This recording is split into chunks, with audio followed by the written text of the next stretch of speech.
All right, this is Rick. I'm back. I got to show y'all something here that I wished I'd had back before I started my YouTube channel. This is the wife's Tahoe. She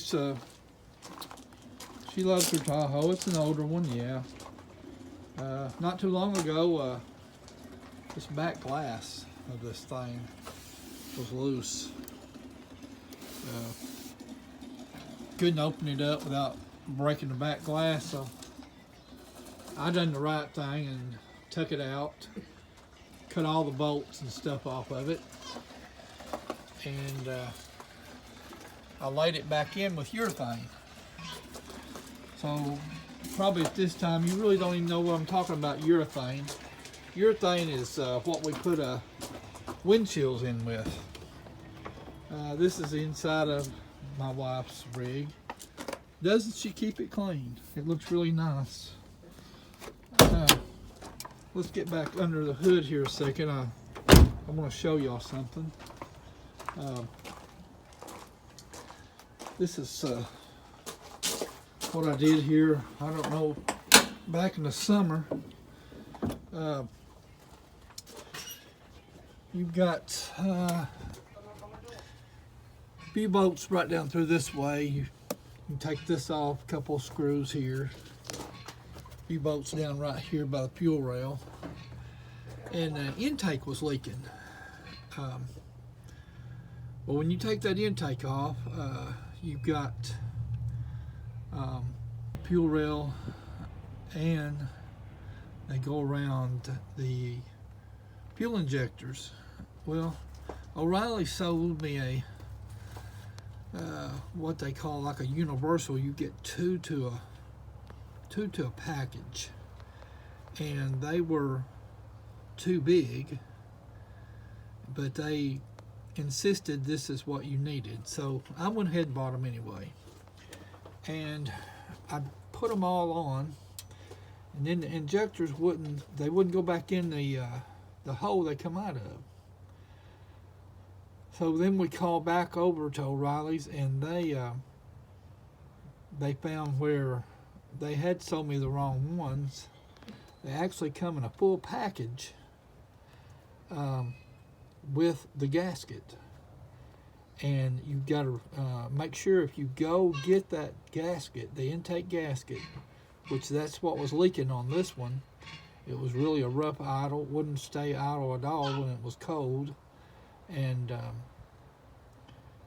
just make sure that when you get that package, it'd be a smaller set of oil rings and an intake gasket. But like I said, these two bolts here, and it's just, like I'm thinking 2, 4, 6, maybe 8 bolts down each side of the intake, and just a few plugs. The best way to do your plugs, the way I did them, is when you unplug something, just get you a piece of tape and right on there where it's at. That's what I did. And you don't have to be a wiring expert, just write legible so that you'll know where to put them back. But it's very easy. I mean, it's nothing to it. But it's probably a 3 or 4 hour job. Maybe less than that if you did it every day.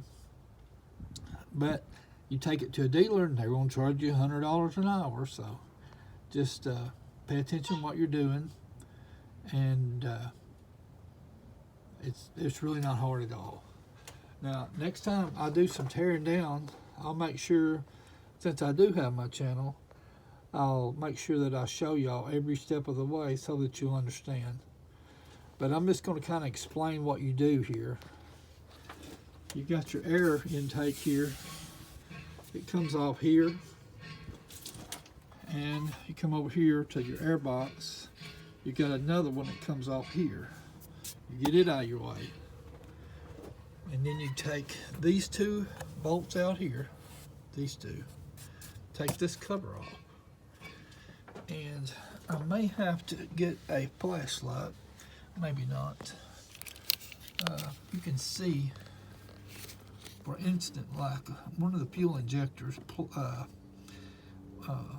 plugs were plugged in broke, but you, instead of having to go buy another plug, you can just take a wire tie, go around it, and lock it in with it, and save yourself probably $30.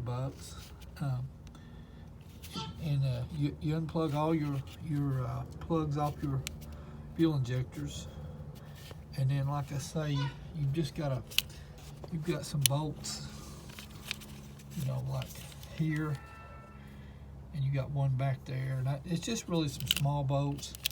Pulling this out of the way, unhooking these are very simple. They're self-explanatory. You can take these off.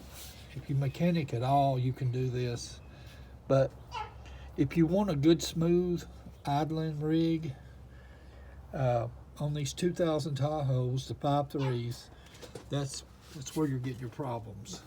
You're leaking air under your intake, and sometimes it'll even make your brakes feel like they're going out. Every once in a while, the pedal will just go all the way to the floor because you're leaking your vacuum. And the vacuum right back here, see, works your brake booster. So that's a really safety issue. So if you run into that problem, most of the time that's all it is. So, but anyway, I'm gonna stop on this one. I just kind of want to update you on what I had just done before I started my YouTube channel. So, but anyway, keep following me. Thanks, guys.